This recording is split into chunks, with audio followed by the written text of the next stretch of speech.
부동산 뉴스 빠밤! 오늘의 뉴스를 말씀드리겠습니다. 다른 언제보다도 좀 관심을 가지셔야 될 뉴스이기 때문에 빠르게 진행해 드리도록 하겠습니다.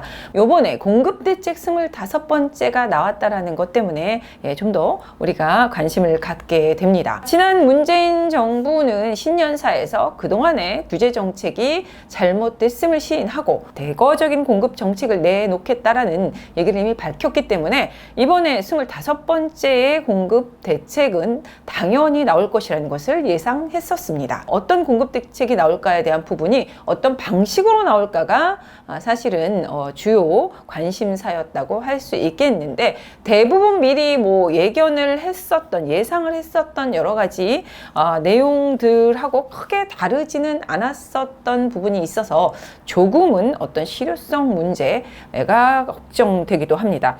전체적으로 지금 보면은 제목은 공공주도 3080 플러스 대도시권 주택 공급 획기적 확대 방안이라는 대책으로 해서 주제가 나왔던 것으로 보여집니다. 지금의 공급주택이 어떻게 보면은 전체적으로 공급 대책이 아니라 저는 공공주도 정책 발표다 라고 시작을 하겠습니다. 지금까지 정부는 어떤 지자체 공기업 주도화에서 한 25년까지 공급을 하겠다라는 내용입니다.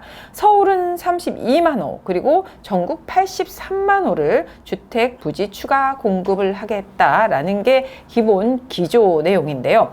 주요 내용은 크게 세 가지로 해서 나왔습니다. 첫 번째로는 압도적인 물량 공급으로 수급 불안 심리를 해소하겠다. 이 내용의 저 제목도 좀 잠깐 제가 조금 예민한 건지 모르겠습니다만, 압도적인 물량 공급으로 수급 불안 심리를 해소하겠다. 이게 불안 심리를 해소하겠다라는 얘기가 그냥 지금 주택 가격이 너무 오르고 있으니 이 심리를 잠시 해소하는 건 아닐까라는 생각이 들어요. 왜냐하면 너무 많은 우리가 공약 남발은, 지금까지 많은 정권들을 봤습니다만 공약 남발은 지켜진 게 많지 않다라는 것에서 우리가 반면교사 삼아야 할 게 아닌가 싶은데요.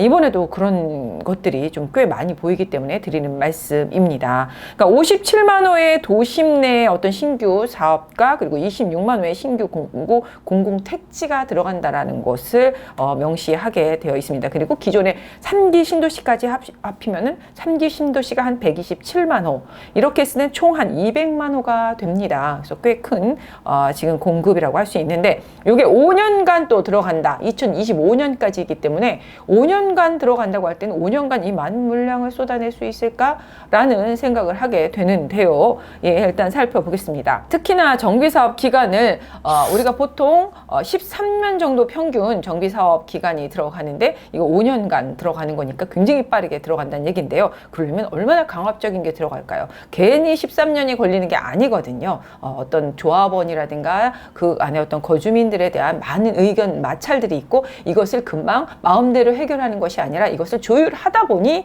어떤 일몰제로 해제도 되는 것이지 그냥 되는 것은 아닙니다. 그런데 이것을 다 그냥 밀어붙인다라는 것은 많은 의견들을 묵살하겠다라는 얘기가 되기 때문에 어떤 사유재산권에 대한 침해가 커지겠다라는 것을 또 예상할 수가 있기 때문에 이 또한 심히 우려가 된다라고 볼 수 있겠고요. 특히 특별 건축구역과 함께 그 다음에 민간이 같이 해서 SOC 방식으로 간다고 하는데, 특별 건축구역이라는 것은 이제 공공이 참여했을 때 얘기이기 때문에 이 또한 공공개발, 공공주도 정책이라고 제가 처음에 필두에 말씀드렸던 것처럼 공공정책에 들어간다고 볼 수 있겠죠. 그리고 시세보다 저렴하게 공급한다. 이것은 어떻게 보면 분양가 상한제 때문에 민간 사업이 주도가 되지 않고 있잖아요. 그런데 이것을 강압적으로 가격을 낮추면서 들어가려고 하면은 사실은 기존에 있는 주민들이 그 피해를 고스란히 떠안아서 이익이 상당히 줄어든다라는 얘기가 되는 건데, 그것을 과연 얼마나 받아들일 수 있을까? 그래서 동의율 부분을 상당히 낮춰놨다라고 보면 되는데요. 4분의 3 동의율, 기존의 사업 방식에 있어서는 4분의 3 동의율을 얻어야 되는 것 때문에 쉽지 않아서 개발들이 빠르게 진행 못 되고 있습니다. 분양가 상한제 부분인 그만큼 이익을 줄게 하는 것이기 때문에 이게 진행이 안 돼서 공급이 지금 절벽이 되었는데, 이 부분을 3분의 2로 지금 동의율을 상당히 적게 받아도 갈 수 있다라는 건, 나머지 그러면은 3분의 1은 그대로 강압적으로 밀려가야 된다는 부분인데, 그들의 많은 분쟁들을 어떻게 해결할 것인가라는 부분에 있어서도 실효성에 대한 의구심이 든다라고 말씀을 드린 것이고요. 그 다음에 3040 실수요자를 위한 청약 부분을, 주택 분량을 일반 분양은 15%에서 50%까지 늘리겠다라는 것은 지금 우리나라 전체 5천만 인구 중에 2,500만이 청약 통장을 가지고 있으면서 청약을 기다리고 있다라는 부분에 있어서는 뭐 희소식이라고 할 수도 있겠습니다. 거의 100% 가점제, 특히 공공개발 부분에 있어서는 주택들이 거의 다가 순차제로 해서 가점제로 가기 때문에 3040들이 많은 피해를 보고 있는 것은 사실입니다. 그래서 그들을 위해서 순차제를 70%, 그리고 지금 알고 있는 그다음 추첨제를 또 30%로 늘리겠다라는 얘기이기 때문에 청약 통장을 가지고 있는 분들에게는 또 희소식이라고 할 수 있겠습니다. 두 번째로는 과감한 규제 혁신과 개발 이익을 공유하겠다라는 내용입니다. 이 부분에서도 또 우려가 되는 부분이 있는데 잠시 좀 보겠습니다. 용도 지역 변경과 함께 용적률 상향을 하겠다라는 부분입니다. 그리고 기부 체납 부담을 완화하겠다라는 부분인데요. 그렇다고 한다면 용적률을 상향을 시켜준다는 것은 기존에 있는 300%, 400%를 최대 700%까지도 높여주겠다는 얘기인데, 그만큼 층수가 올라간다는 것은 평당 지금 3, 4층 올라갈 것이 7, 8층까지도 올라간다라는 얘기가 되는 것인데, 그렇다면 땅값이 가만히 있겠습니까? 우리는 땅값은 또 상향이 될 수밖에 없고 땅값이 오를 수밖에 없는 정책입니다. 그리고 지금 공공시행에 있어서는 재건축 초과 이익 부담에 대한 것을 지금 미부과하겠다. 민간 개발에 있어서는 지금 초과되는 이익 부분을 50%나 상납해야 된다고 할까, 반환해야 된다라는 얘기 때문에 지금 민간 개발 사업들이 지지부진한 것이 가장 큰 팩트인데요. 이 부분을 정부가 할 때에는 다 지금 부담하지 않게 해주겠다라는 것인데, 그만큼 정부는 다 되고 민간은 안 된다라는 얘기가 됩니다. 굉장히 정부의 힘이, 파워가 아주 막강해지는 그런 부분입니다. 과연 이것이 자본주의, 민주주의에 부합되는 헌법 정신에 있어서 입각한 자본주의의 기본 틀의 방향이 지속될 수 있는 부분인가, 흔들리게 되는 것은 아닌가라는 우려가 있습니다. 그리고 인허가의 신속 지원이라고 하는 부분에 있어서도 중앙정부와 지자체가 인허가를 공공주도하에서는 빠르게 지속적으로 진행하겠다는 얘기, 좀 전에도 나왔습니다만 보통 13년 걸리는 것을 5년으로 단축하겠다는 얘기인데요. 그러면서 토지주 3분의 2 이상의 동의를 하고 땅의 면적의 2분의 1이 동의를 한다고 했을 때는 기존의 4분의 3 방식에서 동의율을 3분의 2가 돼도 밀고 나가겠다라는 부분입니다. 그렇다면은 많은 조합원들이, 굉장히 많은 나머지의 3분의 1 조합원들의 어떤 반발을 어떻게 잠재울 것인가 하는 숙제 때문에 이 실효성이 약하다라는 얘기를 할 수 있는 것이지요. 방식은 굉장히 강력한 것 같으나 구체적으로 우리가 들어갔을 때에는 굉장히 문제가 될 수 있는 부분이기 때문입니다. 그리고 파격적 인센티브와 새로운 비즈니스 기회를 창출하겠다. 파격적인 인센티브 말씀드린 것처럼 용적률을 파격적으로 상향을 한다는 얘기이고요. 용적률 상향이라는 것은 굉장히 땅값을 올릴 수 있는 부분입니다. 땅이라는 것이 단절되지 않기 때문에 구역 지정이 돼서 그것이 상향이 돼서 올라간다 하면 주변 지역들도 동반 상승이라는 것을 가지 수가 없기 때문에 영향을 미칠 수밖에 없습니다. 그러면 주변 지역의 지주들이 과연 땅값을 올리지 않겠느냐? 당연히 올릴 수밖에 없기 때문에 이렇게 됐을 때는 뭐 땅값 상승이라는 것을 불보듯이 뻔한 부작용이라고 할 수 있기 때문에 심히 또 우려가 되지 않을 수가 없습니다. 그 이외에도 지금 보면은 10%에서 30%의 추가 수익을 지주들에게 주겠다고 하는데, 사실은 10%에서 30%의 추가 이익이라는 것이 어디서부터 시작이 되느냐는데, 일반 사업을 했을 때 과연 이익과 그리고 이렇게 공공으로 갔을 때 어떤 지주들의 이익에 있어서 어느 쪽이 더 클까라는 것은 분명히 지주들이 생각을 하게 될 테고요. 그것이 바로 얼마 전에 있었던 흑석 2구역에 관한 공공개발이 바로 결과를 말해주는 것은 아닐까라는 우려를 하게 됩니다. 그렇다고 한다면 이 부분에 있어서도 똑같은 비슷한 일들이 일어나지 않을까라는 우려를 하게 되기 때문에 실효성 문제에 대한 얘기를 하게 된 거고요. 특히 제가 또 처음에 말씀드렸던 것처럼 용적률에 비례해서 이제 가격을 지주들이 땅 가격을 올린다라는 부분 말씀드리면서, 우리가 15페이지가 좀 보신다면, 우리가 공문에 나와 있는 15페이지 살짝 보게 된다고 하면은 이 사업이 잘 진행될 수 있을까라는 부분에 있어서는 조금 우려가 되는 게 이 부분입니다. 15페이지에 보면은 업계 지자체 등 사업 예정지로 거론되는 지역이 불안이나 그 다음에 가격 상승이 심히 우려가 된다고 할 때에는 사업을 중단할 수도 있다라는 여지를 얘기하겠다는 것은 참 앞뒤가 맞지가 않습니다. 용적률을 상향하고 이렇게 됐을 때는 당연히 땅값이 오를 텐데, 이렇게 오르게 되는 것들이 모니터링에서 지속된다, 거래량이 예전보다 10%에서 20% 이상 상승하게 됐을 때는 지역에서 제외될 예정이라고 얘기한다면, 제외될 곳이 꽤 많아질 거라는 생각을 하기 때문에 제가 좀 실효성이 실효되기가 어렵지 않나라는 얘기, 앞뒤가 맞지 않다라는 얘기를 하고요. 또 한 가지 또 전체적으로 보면서 말씀드릴 수 있는 거는, 지금 기간이 5년이라는 기간이 참 애매하다는 생각이 듭니다. 5년도 굉장히 빠르게 진행된다. 이 자체로 봤을 때는 굉장히 빠르게 진행이 되는 것은 사실입니다만, 지금 정부가 얼마나 책임을 질 수 있을까라는 부분을 우리가 봐야 될 것 같습니다. 정부 정권 얼마나 남았을까요? 얼마 남지 않은 정권이 5년 동안 끌고 갈 수 있겠느냐라는 부분에 있어서는 이렇게 많은 공약과 그리고 공급 대책에 대해서 획기적으로는 말했다고는 하지만, 이것을 책임지고 이끌어 나갈 기간이 얼마 남지 않았다. 선거 때 많은 공약들이 나오지 않습니까? 그런데 이것 또한 앞으로의 어떤 대선에 있어서 공약에만 지나지 않을까라는, 너무 획기적으로 그대로 막 늘려놓은 것들이 공약으로 끝날 수 있다라는 우려를 낳기 때문에 그런 부분이 많이 눈에 띄는 부분이라고 할 수 있겠습니다. 지금까지 민간이 주도하고 관에서 적극 도와주면 해결될 일을 아예 공공 단독 메인으로 한다라는 거가 참 아쉬운 정책들이었습니다. 특히 우리가 1980년대 강제 수용 부분에 대한 것들이 떠올리게 하는 것들이 꽤 많은데요. 이런 것들이 다시 일어나지는 않기를 바라면서, 지금 사업 유형별의 주택 공급 가능 물량에 대한 추계를 그래도 간략하게 살펴보도록 하겠습니다. 정비 사업 부분과 그리고 도심 공공주택, 그 안에서도 역세권과 그리고 중공업지 그리고 저층주거지로 해서 물량들을 얘기하고 있습니다.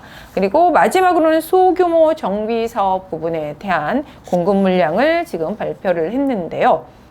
정비사업 부분, 첫 번째 정비사업 부분에 있어서는 총 13만 6천 호를 지금 공급하겠다라고 발표를 했습니다. 이 또한 공급 가용 물량에 그 다음에 기대 참여율까지 해서 포함을 한 것이 13만 6천 세대로 해서 지금 정비사업 서울과 경기, 인천 그리고 광역시 세 파트로 나눠서 지금 공급 물량을 발표했고요.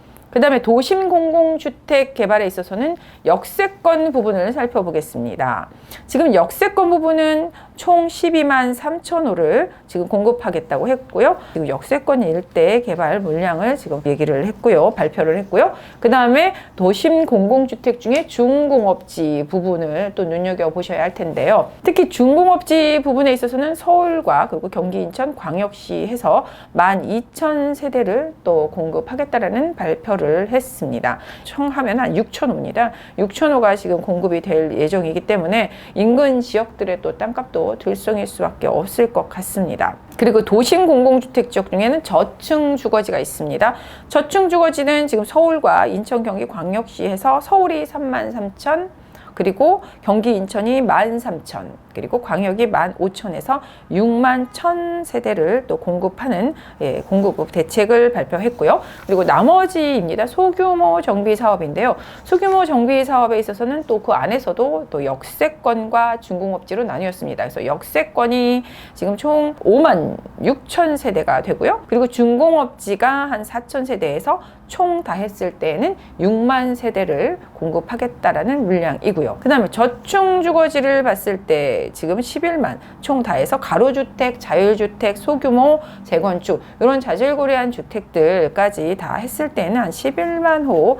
우리가 좀 참고로 할 게 가로주택 사업이나 자율주택 정비 사업 같은 것들이 그동안 계속 있었던 것이 사실입니다만 활성화가 되지 않은 이유를 아십니까? 그만큼 사업성이 떨어지기 때문에 지주들이 별로 참여를 하지 않았기 때문입니다. 그런데 지금 이런 식으로 지금 가는 소규모 저층 주거지의 사업들이 11만 호가 또 나온다고 하는데 이런 부분에 있어서도 우리가 용적률 상향을 해주면서 메리트를 주겠다라는 거겠죠. 특히 이제는 사업성이 나오지 않는 것에 있어서는 우리가 항상 뭐 일반 사업지도 용적률을 뭐 아니면 종상향을 해달라는 플래카드를 굉장히 많이 붙이는데 그 부분을 팩트로 해서 그렇게 종상향을 해준다라는 것들, 용적률 완화를 해준다는 것은 굉장히 좋은 메리트, 그러니까 사업성에 있어서는 좋은 사업이라고 할 수 있겠습니다만 이 부분의 부작용, 좀 전에 말씀드린 것처럼 땅값의 상승률에 대한 우려가 있다라는 거 말씀드렸고요. 네, 지금까지 뭐 우선 공급되는 것들, 우선 공급책 해가지고 우선 어떻게 토지 검토 대상이 되고 있는가를 보겠습니다. 전국의 우선 추진 검토 구역 현황을 봤을 때에는요, 공공 직접 시행 정비 사업 같은 경우에는 지금 한 13만 6천호로 구역수가 한 100개 구역으로 해서 나뉘어져 있고요. 그다음에 도심 공공주택 복합 사업은 역세권과 그다음에 준공업, 저층주거지 해서 이렇게 또 들어가게 됩니다. 그리고 서울권역별로 한번 찾아보겠습니다. 서울권역에는 우선 추진 검토 구역이 총 다 해서 지금 가장 많은 곳이 동남권입니다. 동남권 일대고요. 우리가 보통 알고 있는 업무 지역이죠. 업무 지역들이 이쪽에 편향이 돼 있다 보니까 많이 물량이 나오는 곳들 중에 하나인 것 같습니다.